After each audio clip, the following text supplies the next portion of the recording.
بسم الله الرحمن الرحیم. د هدایت النحو د دروسو په سلسله کې دا زمونږه دویم درس دی. یقول المصنف رحمه الله تعالى: اما بعد فهذا مختصر مضبوط في النحو جمعت فيه مهمات النحو على ترتيب الكافية مبوبا ومفصلا بعبارة واضحة مع إيراد الأمثلة في جميع مسائلها من غير تعرض للأدلة والعلل لئلا يشوش ذهن المبتدئ عن فهم المسائل. وسميته بهداية النحو رجاء أن يهدي الله تعالى به الطالبين، ورتبته على مقدمة وثلاثة أقسام وخاتمة بتوفيق الملك العزيز العلام. دین مخ کی درس کی پدی عبارت کی چې مصنف رحمه الله کم سویل غواړي نو داغی خلاصه دا مونږ بیان کړی و. ان شاء الله تعالی نننی درس کې به مونږ د دې عبارت د حل کولو کوشش کو. پدې کې چې کم مشکل الفاظ دي داغی به وضاحت کو او زی په زی به مونږ نحوی فواید هغه هم ذکر کو. نو مصنف رحمه الله فرمائی: فهذا مختصر مضبوط فی النحو، چې زما دا کتاب دا داسی مختصر دے چې دا حشو او کم زائد خبری دی دا غینا محفوظ دے او دا کتاب دا په علم النحو کې دی. د هذانا مصنف رحمه الله اشاره یا کتاب طرف ته کړله یا هغه مضامینو طرف ته مصنف رحمه الله اشاره کړې ده. کوم مضامین چې د کتاب لیکلو په وخت کې د مصنف رحمه الله په ذهن کې و. کچری دا خطبه دا الحاقی وی، یعنی لومبه مصنف رحمه الله دا کتاب لیکلی وی او بیا د کتاب د لیکلو نه وروستو مصنف رحمه الله دا خطبه لیکي، نو په دې صورت کې به د هذانا اشاره د کتاب طرف ته وي کوم چې مصنف رحمه الله دا لیکلی دی. او د قرائنو نه هم دا خبره معلومیږي چې لومبه مصنف رحمه الله کتاب لیکلی دی او تدین بعد بیا مصنف رحمه الله دا خطبه لیکلی ده، یعنی دا خطبه الحاقی ده. او په دې باندې دلیل دا دی چې مصنف رحمه الله زی په زی باندې د فعل ماضی کومې صیغې دي نو هغه مصنف رحمه الله استعمال کړي دي. یو خو مصنف رحمه الله فرمایی جمعت فيه، دلته هم د فعل ماضی صيغه استعمال کړی ده. دغه شانتی مصنف رحمه الله فرمایی وسمیته بهدایت النحو، دلته هم مصنف رحمه الله سمیتو د فعل ماضی صيغه استعمال کړی ده. او بیا د خطبه په آخر کې مصنف رحمه الله فرمایی ورتبته على مقدمه، دلته هم مصنف رحمه الله د فعل ماضی صيغه استعمال کړی ده. نو د مصنف رحمه الله تدې انداز نه دا خبره معلومیږي چې دا خطبه مصنف رحمه الله د کتاب د لیکلو نه وروستو لیکلی ده. لہذا په دې صورت کې بعد د هذانا اشاره د کتاب طرف ته وي.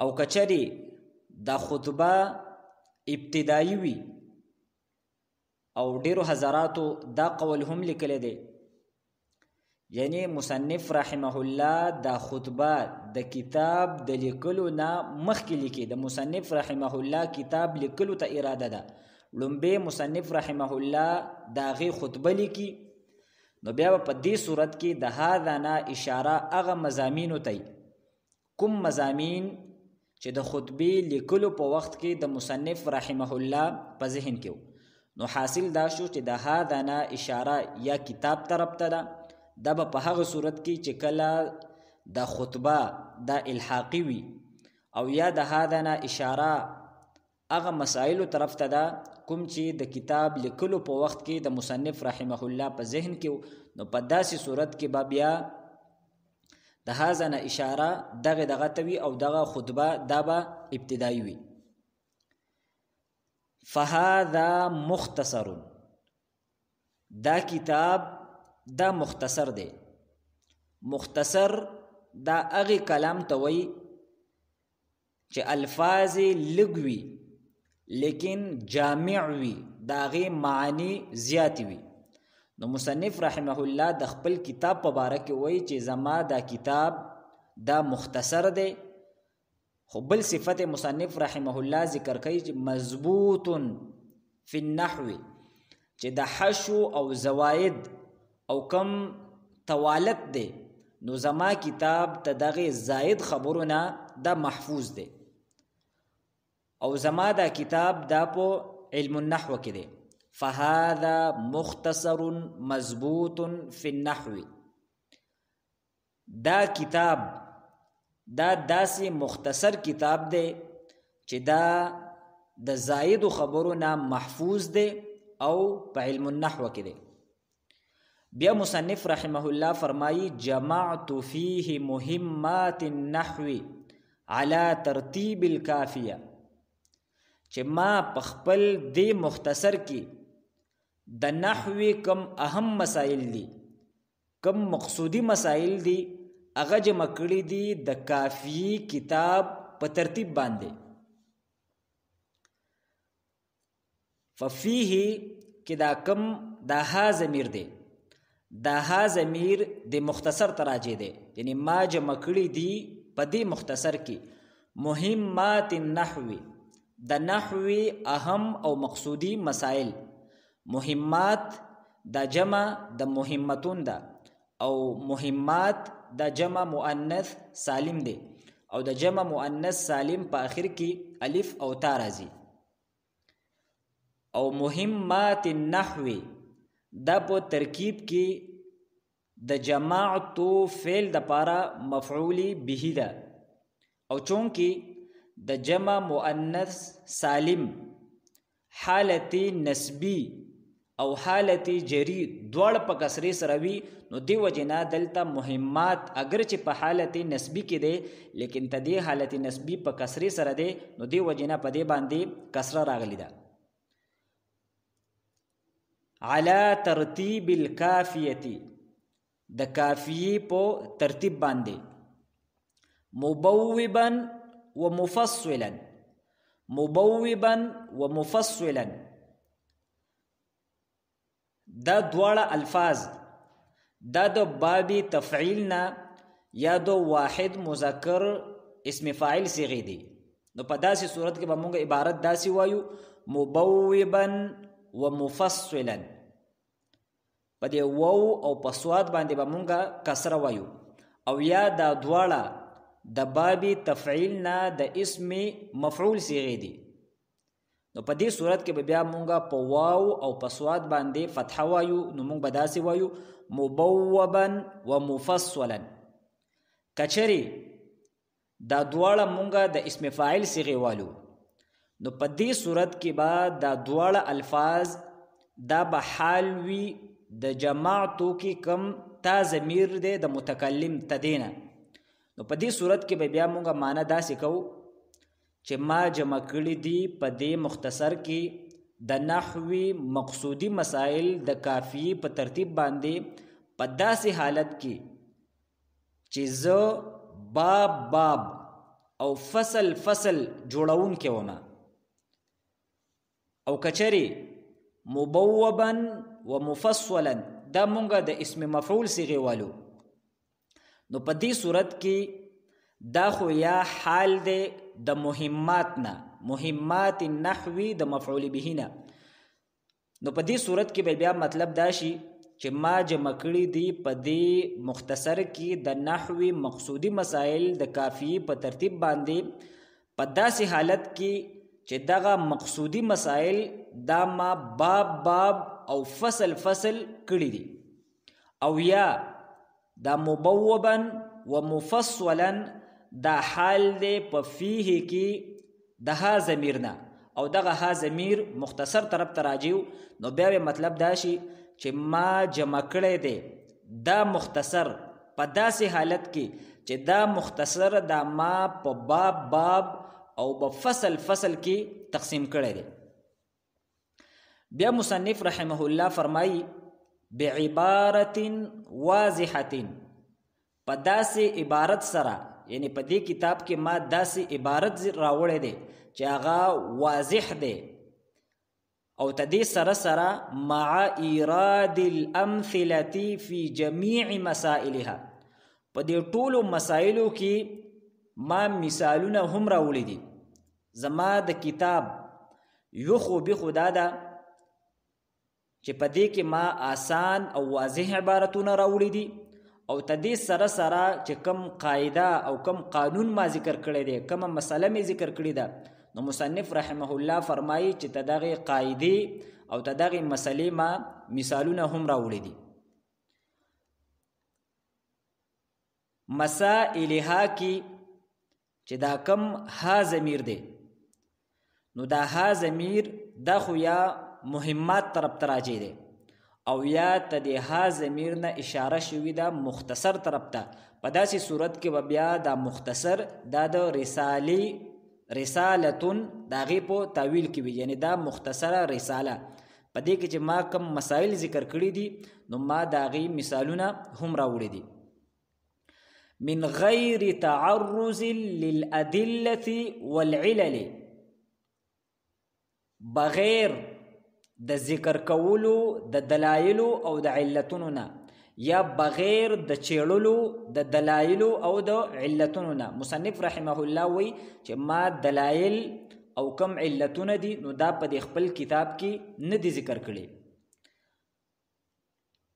ادله والعلل، ادله دا جمع ده د دلیل، او علل دا جمع ده د علتون، او علل دا عطف دی په ادله باندې، او د معطوف علی اعراب دا یو شانتی دی.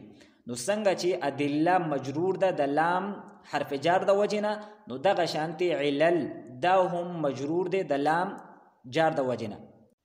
لئلا یشوش ذهن المبتدی عن فهم المسائل، تدی زینا مصنف رحمه الله دغه وجه بیانوي چې ما د دلایل او دا علتونه دا ولی نه دي ذکر کړي.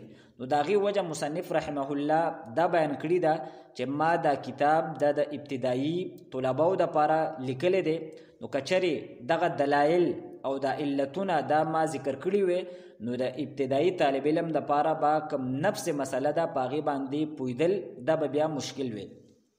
لئلا دا په اصل کې دی لئن لا، د ان د نون نورستو لام راغلی دی، نو چې کله د نون ساکن نورستو لام راشي نو دغه نون دا لام کیږي او بیا لام په لام کې ادغام کیږي. لہذا لئن لا نه جوړ شو لئلا، او چونکې دا ان دا ناسبه ده نو یشوشا کم فعل مضارع صیغه ده نو دی لی نصب ورکړی دی. بیا یشوشا دا مونږه کچری د فعل مضارع معلوم صیغه وي نو بیا به مونږ وایو یشوشا، او په دې صورت کې به دا ذهن المبتدی دا به دا یشوشا د پاره مفعول به وي، او کچری دا یشوشا دا د مجهول صيغه وي نو بیا به مونږ داسې وایو یشوشا. نو په دې صورت کې به بیا دا ذهن المبتدی بیا به مونږ ذهن نه وایو بلکې ذهن المبتدی به وایو، ځکه چې دا به بیا په ترکیب کې د یشوشو فعل مضارع مجهول د پاره نائب فاعل جوړیږي.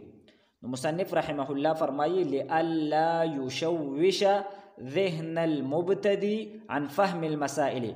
یا به دا عبارت مونږ داسې وایو لئلا یشوش ذهن المبتدي عن فهم المسائل.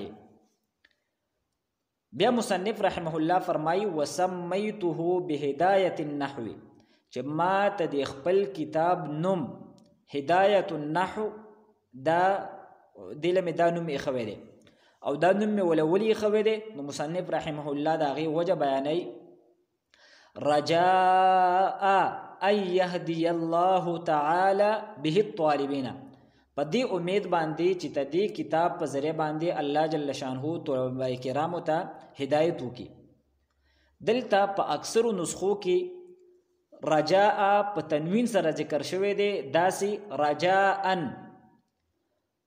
لیکن محققین فرمایي چې دا د کاتب غلطی ده، ځکه چې رجاء دا مضاف دی ان یهدي الله تعالی طرف ته او په مضاف باندې تنوین ناراضي، لہذا په رجاء باندې دا تنوین لیکل نو دا د کاتب غلطی ده. او دغه شانتي په اکثرو نسخو کې د رجاء نه وروستو د اله لفظ دی، نو محققین فرمایي چې دلته هم د اله د لفظ ضرورت نشته دی، د اله لفظ پکې نشته دی. رجاء ان یهدي الله تعالی به الطالبین. یهدیا دا د فعل مضارع د واحد مذکر غایب صیغه ده او چونکې په دې باندې ان داخل شوی دی نو د دې اخیر لی نصب ورکړی دی.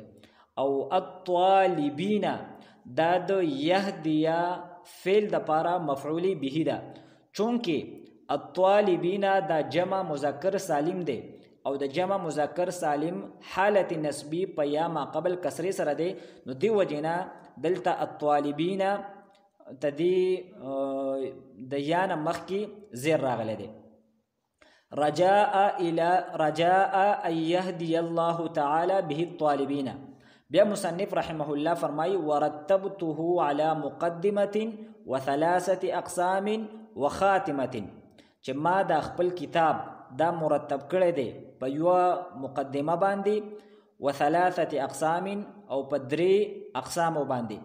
او اقسام دا درې اقسام مخکې هم مونږ ذکر کړیو چې یو قسم دی اسم، بل قسم دی فعل او دریم قسم دی حروف. او وخاتمه او یو خاتمه، او دلته هم د خاتمه د لفظ راولل دا د کاتب او د ناقل غلطی ده، ځکه چې د دې کتاب په آخر کې د خاتمه لفظ دا نشته دی.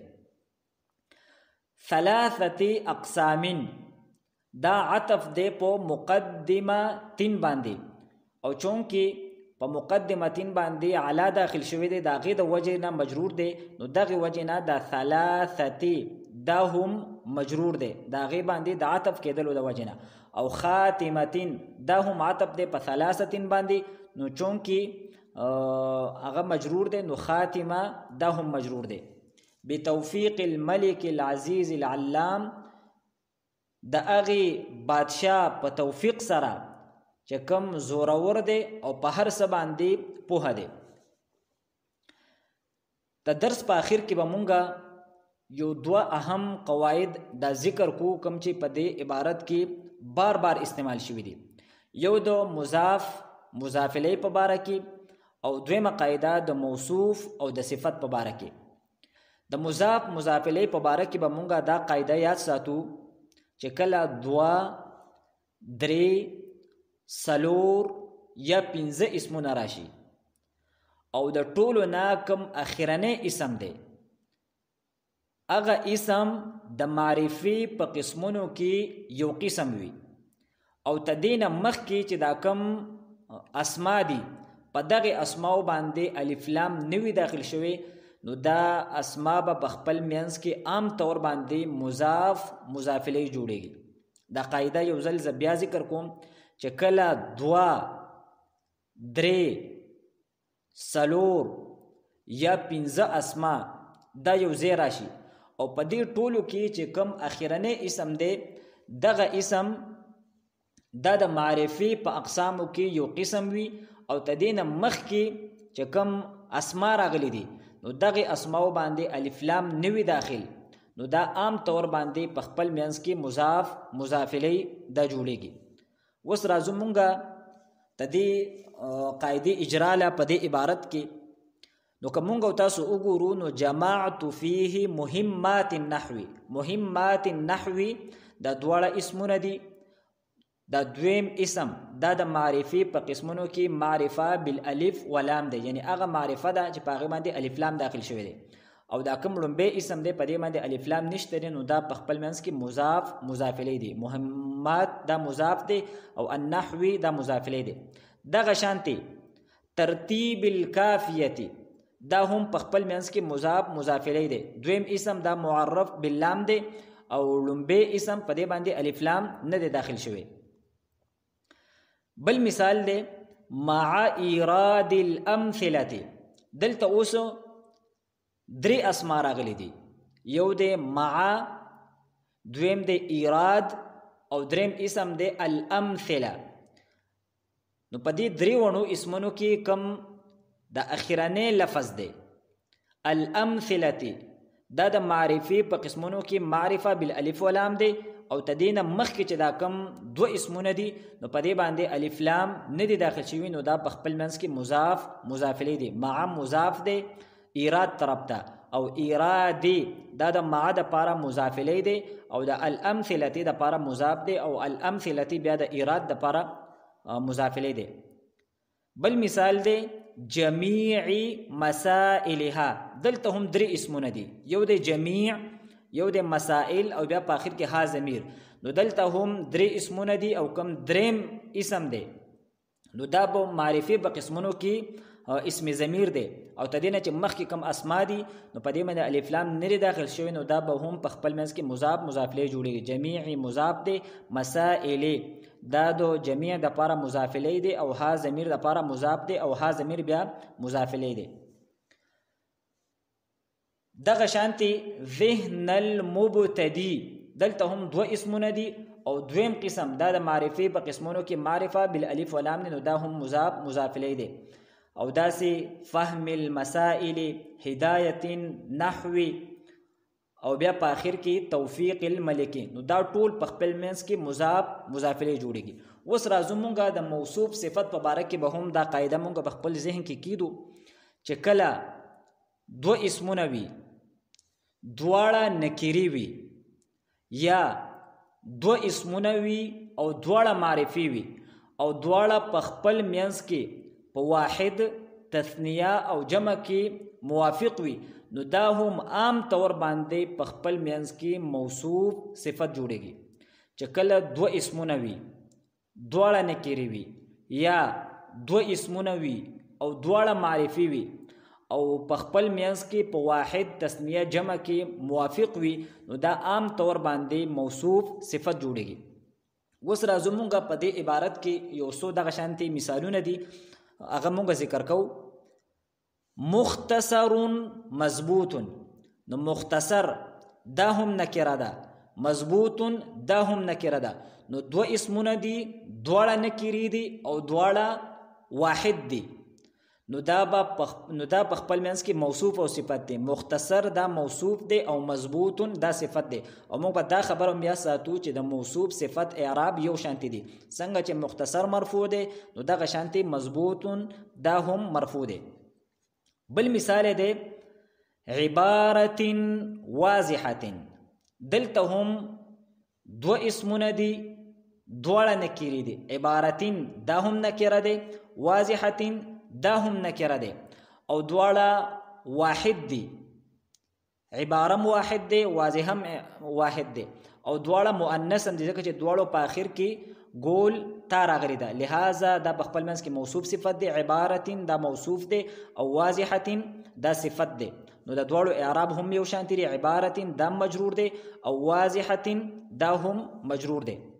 اوس مونږ هغه مثال ذکر کوو چې دو اسمونه وي او دواړه معرفي وي. تدې مثال دی، تدې عبارت چې کوم تدې درس مونږ وکړو نو تدې کوم اخرنۍ کرخه ده بتوفیق الملک العزیز. الملک العزیز، نو الملک او العزیز دا دواړه اسمونه دي، دواړه معرفي دي، یعنی په دواړو باندې الف لام داخل شوی دی او دواړه واحد مذکر دي نو دا هم په خپل منځ کې موصوف او صفت دي. الملکی دا موصوف دی او العزیز دا ولا صفت اول دی او علام دا ولا صفت ثانی دی.